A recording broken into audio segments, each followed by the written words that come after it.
Bonjour, je suis le chef Anto, chef à domicile et traiteur en région parisienne. Mon cursus scolaire, j'ai eu un bac en sciences éco à Libreville au Gabon. Une fois le bac obtenu, j'ai réussi à convaincre mes parents de me laisser venir en France pour faire des études d'hôtellerie-restauration. Après le BTS, j'ai fait une licence en direction des unités de restauration. Et comme j'étais très intéressée par tout ce qui était restauration événementielle, je suis montée à Paris où j'ai intégré l'école de cuisine française Grégoire Ferrandi et j'ai préparé un diplôme appelé Bachelor Restaurateur, option traiteur, organisateur de réception. Ce qui m'a poussée à me lancer est que pendant 4 ans, après mes études, j'ai travaillé chez un grand traiteur parisien et j'étais un peu dans une zone de confort parce que j'avais un CDI, j'avais certains avantages, je travaillais pas loin de la maison et je me suis rendu compte que j'étais frustrée quand j'allais au travail, je n'étais pas heureuse du tout et pourtant j'avais des horaires de bureau, tout ce que n'importe quelle personne pourrait rêver.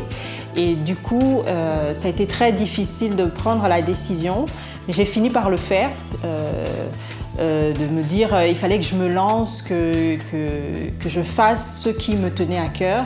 Alors les circonstances m'ont un peu aidée, parce qu'il y a eu un incident dans l'entreprise et du coup l'entreprise où j'étais a dû déménager. Et en fait, ça a confirmé qu'il fallait que je profite de cette occasion pour pouvoir me lancer et travailler à mon propre compte. Les obstacles que j'ai rencontrés, le premier, c'est moi-même. J'ai dû faire face à mes peurs, j'ai dû faire face au manque de confiance en moi, aux doutes, au fait de remettre tout le temps à demain ce qui pouvait être fait aujourd'hui. J'ai dû faire face aussi au manque d'organisation et pour remédier à cela, j'ai suivi pas mal de coachs en ligne, de coachs de développement personnel. J'ai lu beaucoup de livres sur le développement personnel. J'ai assisté à des forums pour entrepreneurs et ça m'a permis de ne pas me sentir seule dans cette aventure qu'est l'entrepreneuriat et de voir qu'il y avait d'autres personnes qui pouvaient connaître les mêmes défis ou les mêmes galères que moi. Le deuxième obstacle que j'ai rencontré, c'est tout ce qui est moyens financiers.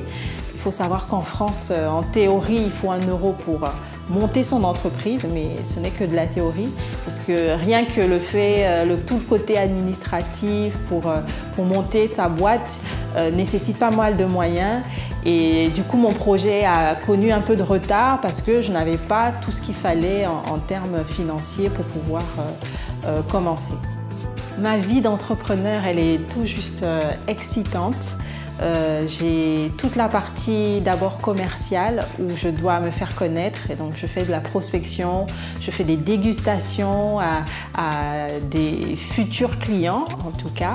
Je fais aussi tout ce qui est devis pour les personnes qui sont intéressées.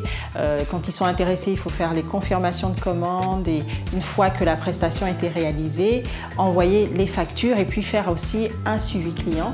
Et il y a toute la partie technique qui là consiste à faire tout ce qui est achat, donc acheter les produits, ensuite faire la réalisation des recettes. Il faut aussi, une fois que les recettes sont réalisées, les conditionner, les livrer.